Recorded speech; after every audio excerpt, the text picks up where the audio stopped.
காங்கிரஸ் மூத்த தலைவர் ராகுல் காந்தி ரேபரேலி மற்றும் வயநாடு தொகுதிகளில் வெற்றி பெற்ற நிலையில் அவர் எந்த தொகுதியில் எம்பியாக நீடிப்பது என்பது குறித்து காங்கிரஸ் இன்று ஆலோசனை நடத்துகிறது. இது தொடர்பான கூடுதல் தகவல்களை நமது சிறப்பு செய்தியாளர் வசந்தியிடம் கேட்கலாம். வசந்தி, ராகுல் காந்தி எந்த தொகுதியில் எம்பியாக நீடிக்க வாய்ப்பு இருக்கின்றது? எந்த தொகுதியில் அவர் நீடிப்பார்?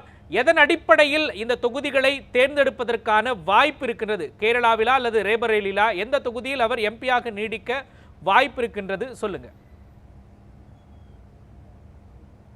முடிந்த மக்களவை தேர்தலில் கேரளாவின் வயநாட்டில் அதே போல உத்தரப்பிரதேசம் ரேபரேலி ஆகிய இரு தொகுதிகளிலும் போட்டியிட்டு வெற்றி பெற்றிருக்கிறார் ராகுல் காந்தி. இந்த நிலையில எந்த தொகுதியில் அவர் நீடிப்பார், எந்த தொகுதியை அவர் வெற்றி கொடுப்பார் அப்படின்ற பல்வேறு விஷயங்களும் கடந்த அவர் வெற்றி பெற்றதிலிருந்தே தொடர்ந்து நடைபெற்று வருகிறது. ஆனா அதாவது நம்மளுடைய அரசியலமைப்பு சட்டத்தின்படி ஒரு நபர் 2 தொகுதிகள்ல போட்டியிடலாம். ஆனா ஏதாவது ஒரு தொகுதியில் மட்டுமே அவர் பிரதிநிதித்துவமாக்கப்படுத்த முடியும். அந்த அடிப்படையில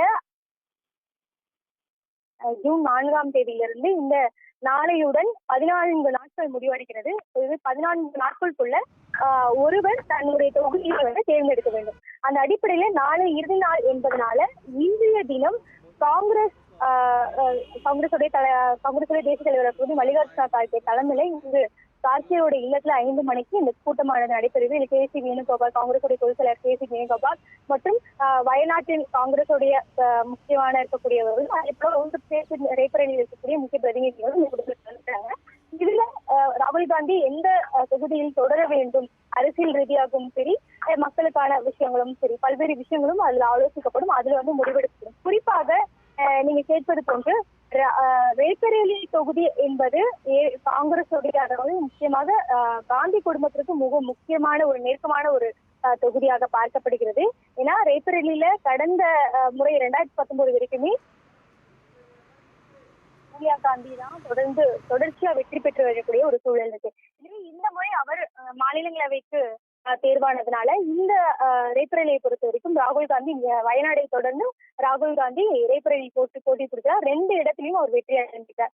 இந்த நிலையில காங்கிரஸ்ல ஏற்கனவே அவர் வெற்றி அடைந்த பிறகு வயநாட்டிற்கு சென்று அங்க இருக்கக்கூடிய மக்களிடம் உரையாற்றிருக்கிறார். அதே போல ரேபரேலிக்கு சென்று அங்க இருக்கக்கூடிய மக்களிடம் உரையாற்றிருக்கிறார். அதாவது வாக்களித்த மக்களுக்கான நன்றி விழா. அதை தொடர்ந்து அதுல அவர் முக்கியமான விஷயம் அப்படி என்னன்னா, 2 தொகுதிகளிலுமே எனக்கு இருப்பதற்கு ஆசைதான். ஆனா ஏதாவது ஒரு தொகுதி தான் இருக்கணும் என்பதனால நான் கண்டிப்பா மக்களுடைய ஆலோசனை கேட்டு மக்களுக்கு மகிழ்ச்சி அளிக்கக்கூடிய ஒரு தகவல், ஒரு இதுதான் நடக்கும் அப்படின்னு அவர் ஏற்கனவே தன்னுடைய கூட்டத்துல அவர் அறிவித்திருக்கிறார். அந்த அடிப்படையில இந்த கூட்டத்துல முக்கியமா அது குறித்தான ஆலோசனை நடக்கணும். ஏற்கனவே கேரளா இருக்கக்கூடிய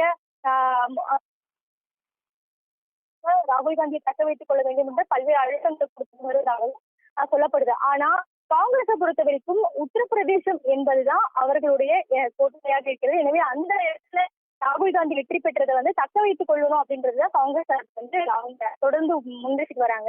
ஏன்னா வயநாடு என்பது காங்கிரஸ் கேரளால வலுவா இருக்கக்கூடிய ஒரு சூழல்ல வயநாட்டை ஒருவேளை ராஜினாமா செய்தா கூட அந்த இடத்திற்கு பிரியங்கா காந்தியோ அல்லது வேறு யாரோ ஒருத்தரை நியமித்து இடைத்தேர்தலில் போட்டிட்டு அங்கு வெற்றியிட முடியும். இது காங்கிரஸுக்கு ஒரு சுலபமான காரியம். ஆனா உத்தரப்பிரதேசம் அப்படி இல்லை.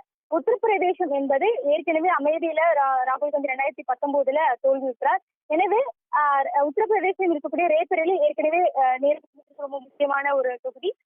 எனவே இந்த தொகுதி கொடுக்க முடியாது, விட்டு கொடுத்தா அடுத்த முறை அந்த இடத்திற்கு வேற யாரும் வந்துருவாங்க அப்படின்ற ஒரு பயமும் காங்கிரஸ் இருக்கு. எனவே இந்த சூழலை தங்களுக்கு பயன்படுத்திக்கணும் அப்படின்றதுதான் காங்கிரஸ் ரொம்பவும் அடிப்படையில, இந்த யூகங்கள் அடிப்படையில் நம்ம பார்க்கும்போது காங்கிரஸ்க்கு அது ராகுல் காந்தியை ரேபரேலியில் தக்க வைப்பதாகவும் வயநாட்டில் அவர் ராஜினாமா செய்ய வைப்பதற்கான வலியுறுத்தல்கள் இருக்கலாம் அப்படின்னு சொல்லப்படுது. இருப்பினும் இதற்கு ராகுல் காந்தி தான் இறுதி முடிவு எடுப்பார். இந்த ஆலோசனைக்கெல்லாம் பிறகு அவர் அந்த ஆலோசனையின் பேரில் என்ன முடிவெடுப்பார் அப்படின்றதுதான் இறுதியா இருக்கு. எனவே நாளைக்குள்ள எப்படியும் இதற்கு குறித்தான முழு விடையும் நமக்கு தெரிந்து வரும். மோகன்ராஜ், விவரங்களை வழங்கியதற்கு நன்றி வசந்தி.